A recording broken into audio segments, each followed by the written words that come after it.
Not all ideas are profitable. Some ideas will bring in more profit, while some ideas will run you at a loss. These are called charitable ideas. Charitable ideas are ideas where you give in value but you don't get any value back.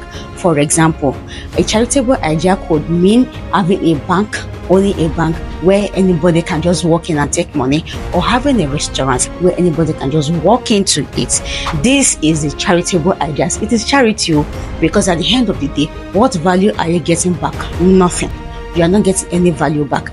Business ideas, you must be able to provide value and in expectancy of value, because whatever value you put out there, you have to get it back twice or thrice. It depends.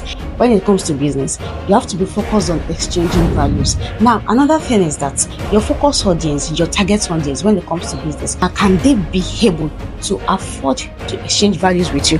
There's a difference between being willing to exchange values and being able to afford this.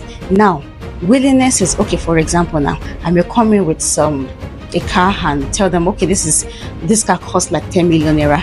Oh, people will be willing to buy. Okay, I'm willing to buy. I wish. No, willing and wishes does not work in business. Is the ability. Are they able to exchange value? Are they able to pay for it? Are they able to return the favor twice, thrice, or as much as possible? So when it comes to business, the important thing is exchanging of values. It is not a charitable event. I have mentioned charity the other time. That is like, charity is like having a bank where people can pick money, having a restaurant where people can eat and without paying. You are the one giving out value without getting back. When it comes to business, business is not like that. Business is not run like that.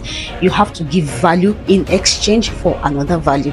Thank you. My name is Adonioke, and that means sweet to have. See you later. Thank you.